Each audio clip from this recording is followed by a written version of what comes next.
Hello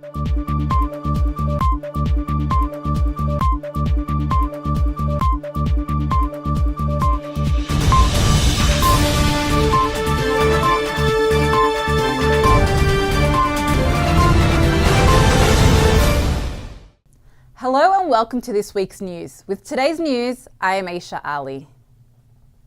Over the past week, student protests at Galesa Secondary School, located in central Oromia, Dandi district, has continued. Students stopped attending classes as a form of resistance.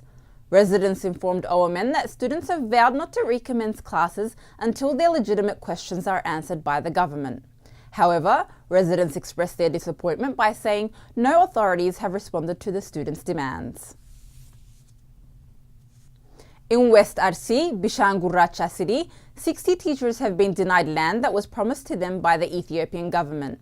One teacher explained that each teacher gave an 8,000 birr deposit, yet they were not given the land nor the deposits back. Local authorities have refused to find solutions to this issue. In similar cases, the Ethiopian government had promised to give teachers in Sululta city land to build homes.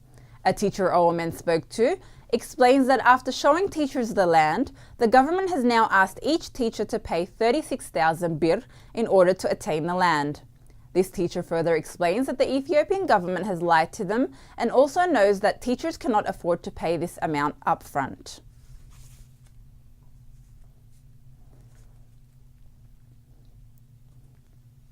Also, in Sululta city, residents have been asked to provide permits for their homes.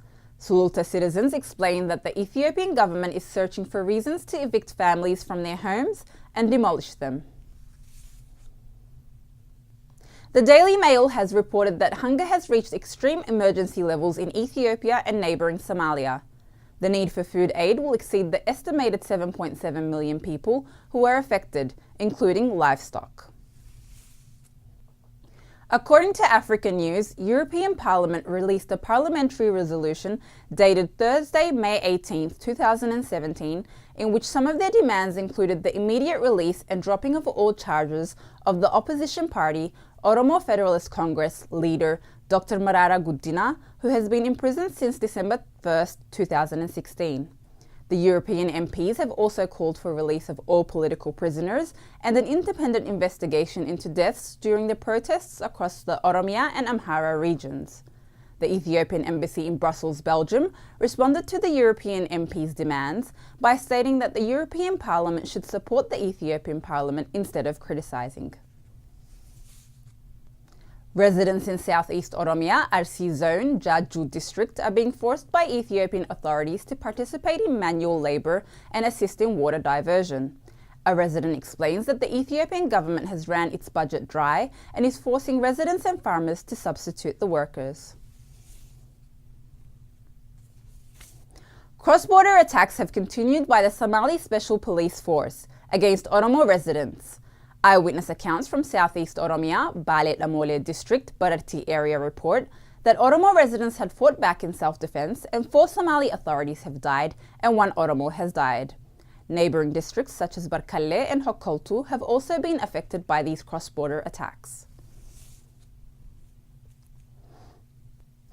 Due to budget shortages, the Ethiopian government has been selling expired fertilizers to Oromo farmers in West Oromia, West Wallagga, Sayonole district. A local farmer explains that fertilizer is an essential component in farmers' work. However, expired fertilizer is damaging to crops. It is also reported that this type of fertilizer is being sold to farmers in the areas of Ambo, Lellistugecho, Kolba, and other areas. 132 cholera deaths have been reported in Sana'a, Yemen. Oromo refugees told OMN that these cholera incidences are worrying, particularly since refugees do not have the best access to health care. They also reported that cholera incidents were reported in Ahmed Siasi prison, where some Oromo refugees are detained. Over the past week, Oromo recording artists have been detained by Ethiopian authorities in Sululta city.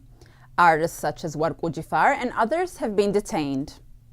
In Ulu Abba Bora zone, Bacho district, many residents that were promised jobs by the Ethiopian government have come to face disappointment, according to a resident.